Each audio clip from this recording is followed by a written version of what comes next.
This cemetery on Spain's tiny island of El Hierro is home to many nameless plots. Inside lie migrants, often unidentified, their anxious families back home unaware of their passing. Arrivals to the Canary Islands from West Africa are running at all-time highs. The Red Cross says more than 42,000 migrants have reached the archipelago so far this year. Around half of those have landed here, on the shores of El Hierro, an island with a population of 11,400. But the rate of those going missing or dying on the treacherous Atlantic crossing is growing 5 times faster than those making it alive, the latest available data shows. This funeral is for Bathy Berry. He was identified as Senegalese by a survivor from his boat who said he was a relative. The farewell is small, quick, and painfully silent. None of those who traveled with him and survived can attend. They are in police custody or in hospital. It is not just a matter of faith or religion, it is much more than that. Heridian Marichel is a volunteer mourner. She also tries to help connect unidentified missing migrants with their families. Se trata de humanizar, de acercar. It is about humanizing, about bringing people closer and giving a voice to all those who can no longer defend themselves. Barry's resting place in El Pinar Cemetery shows the scale of the crisis. Here, migrants occupy more than 30 slots in burial walls, and as their numbers grow and space runs out, the cemetery has requested an extension. These mourners are saying goodbye to 9 people who died during the Canary's worst shipwreck on record. In September, 27 migrants were found alive when a boat capsized. Spain's Coast Guard said there had been 84 on board. 9 people were buried in El Hierro. The rest are believed to have sunk into the ocean. A local judge is investigating what happened. At the time, there were only 2 cadaver refrigerators on El Hierro.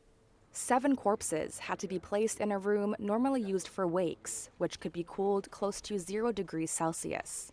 Modesto Martinez, the island's only forensic pathologist, examined the bodies. Deshidratación, hypothermia. Dehydration, hypothermia, that is the main cause of death for all of them. Hoping to retire, Martinez moved to El Hierro from nearby Tenerife in 2022, when only 1 migrant had arrived dead on the southernmost Canary island. A year later, official data showed there were 11 deaths, and so far in 2024, 33 people have arrived dead or died shortly afterwards. Last month, the regional government installed 6 new refrigerators in the island's port. But processing the corpses isn't the only challenge. Confirming the identities of the dead can take months. Most migrants throw their ID cards overboard, a Spanish security source told Reuters. Unidentified, they believe it will be harder for authorities to prove their country of origin and send them back. Martinez says for over 90% of migrant deaths, no match is found. It's too complicated to trace relatives, he says, or secure DNA samples from Africa. Migrant arrivals to the archipelago rose 12% between January and October this year, according to Spain's Interior Ministry. The International Organization for Migration, or IOM, says the estimated number of dead or disappeared was up 61% in that time. All this as overall irregular arrivals to Europe have declined. Andrea Garcia Borja works for the IOM's Missing Migrants program. She says boats have been coming from further away in West Africa, and smugglers are packing up to 300 people onto each open-topped vessel. Identifying the bodies, she says, is complex. Because it involves crossing often more than one international border or disappearing in international waters, for example, and it makes it extremely difficult for the families of the missing who are usually not in the country.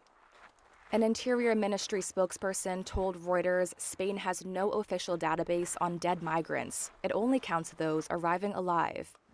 In 2021, the IOM said the specific procedures needed to search for and identify missing or dead migrants didn't exist in Spain. It called for a centralized mechanism to be created. Spain's Justice Ministry did not respond to questions on whether it had implemented the recommendations. The Interior Ministry said Spain's justice system and civil guard police investigate migrant deaths at sea if there is evidence of corpses missing, but declined to elaborate. Despite the difficulties, Marichal says she will continue her mission to connect missing migrants with their loved ones.